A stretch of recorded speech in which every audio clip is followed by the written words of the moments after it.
There is some very, very big news in terms of West Ham's business this summer, in terms of also us being able to fund a rebuild, which we know is needed, seems ridiculous considering what we went through last summer.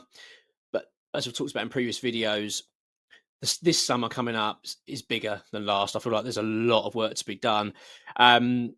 Before getting to the video, though, if you're new to the channel, do subscribe. It takes 2 seconds to do so, and really do appreciate it. And also hit that like button. I also want to talk about quickly a video tomorrow morning.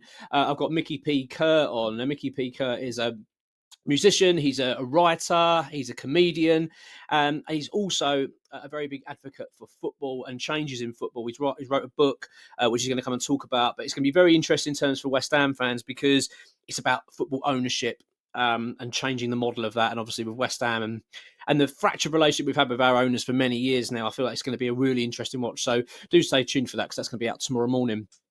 But I want to talk about now Mohammed Kudus. So it's materialising now that Al-Nassr of the Saudi Pro League, where Ronaldo is and John Duran, are putting together a £84 million package to West Ham to sign Kudus this summer. It's massive. This is absolutely massive news. We can't get away from it. I appreciate there will be some people that will be reluctant to sell Kudus considering his quality. And let's be honest, Kudus is an unbelievably gifted footballer. We've seen that, not so much this season, but certainly last season. And you've always got that feeling of you don't want to let your best players go. I feel like this is different. I don't think this falls into that category of letting your best players go kind of thing. I feel like when you weigh up the season that Kudus has had, and you also add in the factor that we've now got Graham Potter, Carl McCauley at the football club that are going to be driving a big summer of change in terms of our squad at the club, which we've already look. The club West Ham are always sort of pleading poverty, but they tend to do that anyway. I don't really buy into the fact that we've got no money to spend. I appreciate there's PSR rules and things like that, but West Ham are not a poor football club. We have got money, but regardless of that, the money that we would have available to spend, considering the fact also you've got Tadebo's money to come out of that 35 million already to come out of the transfer kitty this season, this summer, should I say. West Ham need to make a big player sale. I think that's kind of obvious. We needed to do that. Obviously, the Paqueta could be a potential one, depending on this trial. Nayef Aguerd are going to come to in a minute. But Mohammed Kudus, for me, has always been that kind of key to this. I feel like this is the opportunity for West Ham to really bolster our coffers going into the summer and that create that war chest that we need to go and then drive a serious rebuild because it's needed. And we've been given a huge lifeline. This bid that's reportedly now being put together and will be placed. I think it will. From what I understand it, from the reports you read up and where it's all coming from, the credibility of journalists, etc. We're still waiting on ex-WHU employee to sort of get West Ham's perspective on it. Obviously, they're going to be quite careful in what they say. But whatever they do come out with, I think it's quite clear that there is a lot of credibility behind this, and I do believe it. I really do. I firmly believe that they would want to bring Kudus in. I feel like he would be one of those next marquee signings for them, as they try and grow their league and the popularity of it, etc. And I do get the feeling the player would want it as well. I'd like to know what you think. This is, from my perspective, I think this would be a really good deal for West Ham. I really do. I think for the fact we signed him 2 seasons ago for 50 million quid from Ajax, he hasn't been a bad player for West Ham, far from it. He's been very, very good. I know he hasn't had the best of seasons. I feel like there's a lot of factors at play of that. I think Hunan Lopetegui was a big factor in it.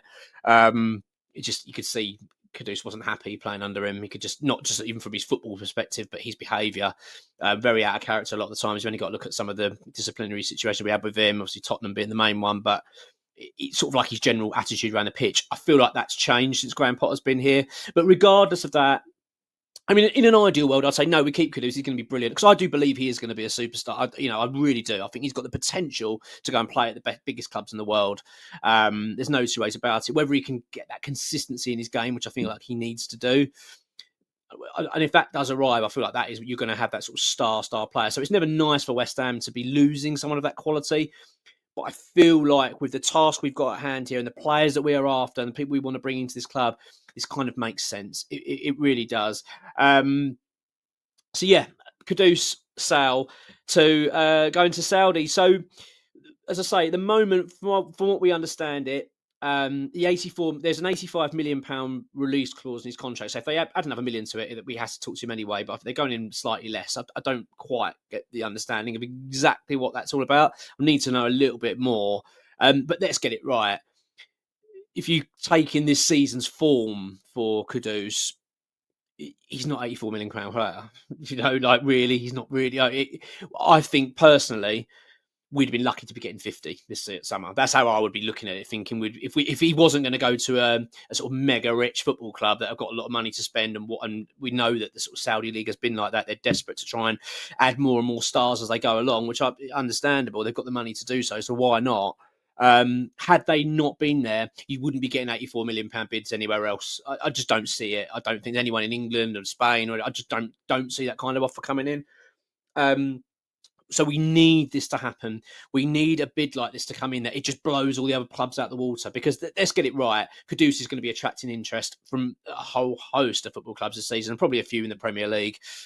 Liverpool's always been a club that he's been heavily linked with, obviously with Mo Salah potentially leaving. So you feel like Kudus would be a good fit there. But again, they're never going to lay down a bid of £84 million for Mohammed Kudus. As I say, in my head, it would be, you're looking at 50, 60 maybe.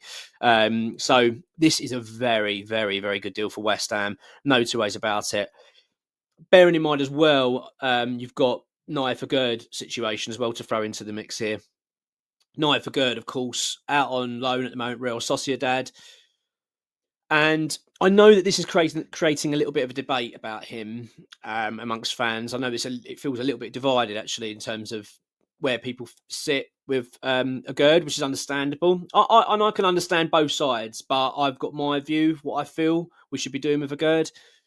For a start, let's just go back to where we were with Aguerd when he first joined the club. He got injured straight away. He actually got injured against Rangers in a pre-season friendly, and it was down to a mistake he made. He gave the ball away, so lost control of the ball, and then he desperately tried to make up for it. And in doing so, I don't think he broke his ankle, did he? I think he heavily sprained it. I think he might have dislocated it. I can't quite remember the injury, but it was serious enough to keep him out for a considerable amount of time. Typical West Ham, puts his West Ham kit on, and bang, there comes the injury.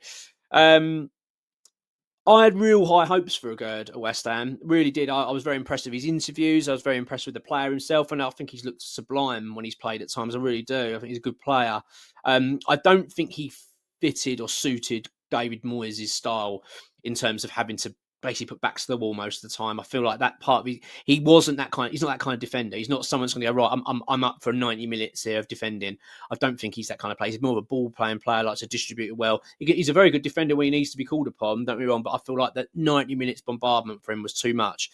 So I did have a little bit of sympathy for him. However, I don't really rate him in terms of his attitude. As time went on, I think it was quite clear that his heart wasn't in this. I don't think his heart was in the Premier League. I don't think he really felt comfortable here. I don't like the fact that he didn't want to make himself available to West Ham because he was wanting to play in the African Cup of Nations for Morocco. Some people might say, well, no, that's fair enough. But I just don't agree with that. I think you should be a committed player to this football club. So with that, right, you weigh all that up. He's now gone on loan. And I feel that this loan that Aguerd's gone on in La Liga it's been perfect for West Ham. It could not have gone better because his stock was low when he left on loan. It wasn't as if we were going to get. He wasn't a £40 million player. He's half that. If you're going to sell Aguerd at that point, you're probably getting 20, 25 million maybe. That's now changed, significantly changed, because he's gone out into La Liga, which La Liga I think suits him a lot better. The pace of the game, I think the style of football works well for him, and he's been sublime for him, and it's no surprise. With that in mind, I think West Ham need to take advantage. This is my view, by the way. Take advantage of this good loan. This is what you wanted. This is what we wanted to happen. We wanted him to go abroad and play well, get his stock up again. Don't then bring him back. Don't bother. Don't waste your time and say, this is what's worrying me. I'm worried that West Ham are going to say, well, let's give him time. Bring him back. Potter wants to look at him. I would rather have players here that want to be here. That's how I've always said that. I don't care how good a player you can be. The second you got a hint that they want to leave, then they go. And every player falls into that category. Jared Bowen would. If Jared Bowen ever made an impression, gave an indication, I want to leave, I want to go Liverpool, I don't care how much I love the guy. I go, right, let's get this arranged to get it sorted, because I don't want people at the club that don't want to be it. By the way, Bowen ain't going anywhere. I'm not throwing that out there. That ain't going to happen. But you know what I'm saying. So I feel now that where Aguerd is, he's probably looking again at probably 30-35 million pound player that we can possibly get this summer. He wants to go, as far as I understand it. He wasn't happy here, so I can't imagine he'd be running back to East London. So I think if you've got that, if you could, let's just say 30 million pound, and then you've got the 84, let's call it 80. You've got 110 million quid there between two players. That'd be massive for West Ham. Added to the fact of what we'd have in our pot, which would probably be about 50-60 million quid. Let's just say, again, these are just figures I'm picking out the air at the moment. You're looking at a huge war chest there for Graham Potter, for Cole McCauley to work. We've already talked about previously videos where after, obviously, Chris Rigg, the player, £20 million that we are in advanced talks for with Sunderland. Joe Bellingham, apparently we're very keen on. We've got a few other players in the Championship in Burnley. We've got, obviously, don't want to mention it, but, Jonathan David kind of pursuits. These things are going to be really aided if we've got some serious money to spend. So this, for me, as I say, on terms of Aguerd, I feel like it's a no-brainer. Get him sold. Get a deal done with someone, whoever it be, Sociedad or whoever, even possibly another Saudi club coming forward for him, which wouldn't be too much of a surprise either. And then, of course, Kudus. I just feel like this is West Ham are being handed here huge lifelines. One we've already known about for quite some time in Aguerd. I feel like we've got like a sort of £30 million player all of a sudden that clubs are all interested in. I think brilliant. And then you've then got now Kudus. Because I was concerned about Kudus. I'm going to be honest. I was getting a little bit concerned that we would end up having to sell him for far less than that release clause. I was sort of seeing, as I said, 50 million quid, something like that. And of course, I didn't want him to stay in the Premier League. I don't really want him, ripping it up against us at all. Because I feel like he would. He's a great player. I'm never denying the fact that Kudus is a great player.